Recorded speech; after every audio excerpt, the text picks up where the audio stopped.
আসসালামু আলাইকুম, আমরা কইসাম মুকি ব্লগ থেকে বলতেছি। এই যে আসছে আজকে 4 তারিখ না, 4 মার্চ 2025 সোমবার না মঙ্গলবার। আজকে জিমে আসছি। রমজানের জন্য সবাই আসে না জিমে, অনেক কম, আরো বেশি ছিল। আমরা যখন আসছি অনেক কম ছিল। আজকে দ্বিতীয় রোজা, ভিডিও কনসেপ্ট ছাড়া ভিডিও করতেছে এজন্য কথাটা দিয়ে বলছে যে এজন্য উঠাইছে। এ হলো রুমানা, সে হলো জিমটা দেখাশোনা, মানে ওর জিম। আমরা সবাই ওকে ম্যাম ডাকে, কিন্তু আমি ওর নাম ধরে ডাকি, কারণ ও আমার যে বয়স অনেক ছোট, আমার মেয়ের সমান বয়স। তো আর এই জায়গাটা হলো মণিপুর ব্রাঞ্চ 2। তো ওই পাশে, হ্যাঁ পাশে ব্রাঞ্চ 2 যেটা, ওখানে গলির ভিতরে যে গলিটা গেছে ওইটা, ওইদিকে এই জিমটা অনেক ভালো, যে ও নিজে আমাদেরকে করে। আপনারাও যারা করতে চান, ইব্রাহিমপুরে যারা আছেন, আমাদের আশেপাশে মণিপুর ব্রাঞ্চ 2 আশেপাশে যারা আছেন, আসতে পারেন সবাই।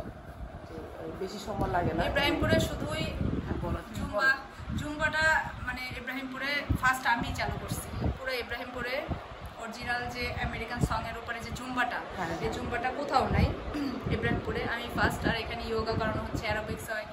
আর ওয়েট ট্রেনিং করতে চাইলে, যাদের পিসিওএসের প্রবলেম থাকে, বিশেষ করে মেয়েদের, আমার জিমটা মূলত লেডিস জিম, শুধু মহিলাদের জন্যই।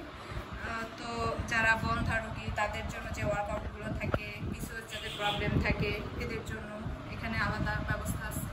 এবং তুমি নিজে করাও। হ্যাঁ হ্যাঁ, আমি নিজেই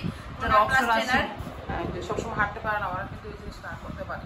হ্যাঁ হ্যাঁ, বেশি সময় লাগে না, সুস্থ থাকা যায়। তো প্রবলেম। তাছাড়া আপনি ফুল বডি ওয়ার্কআউট আপনি বাইরে করতে পারবেন না, আপনি তো শুধু হাঁটবেন, কাজ করবেন। হ্যাঁ সেটাই, হাঁটলে শুধু পায়ের পাটা হয় চলে, কিন্তু পায়ের কাজটা হয়, কিন্তু শরীরে আরো অনেক কিছু আছে যেগুলো হাঁটাতে হয় না, ব্যায়াম করলে হয়, করা যায়, করলে ভালো হয়। আসবেন, এটা হচ্ছে ইব্রাহিমপুর পাশের গলি, 231 নম্বর বাসা, নিচতলা এজলো ওমেন জিম। হ্যাঁ, আমি আজকে ভাবছি যে আজকে আমি জিমে যাবো, গিয়ে সবার ছবি উঠাবো, আর রোমানার ছবিটা বেশি করে উঠাবো। আসছেন আপনারা দেখেন। আচ্ছা ঠিক আছে, হ্যাঁ।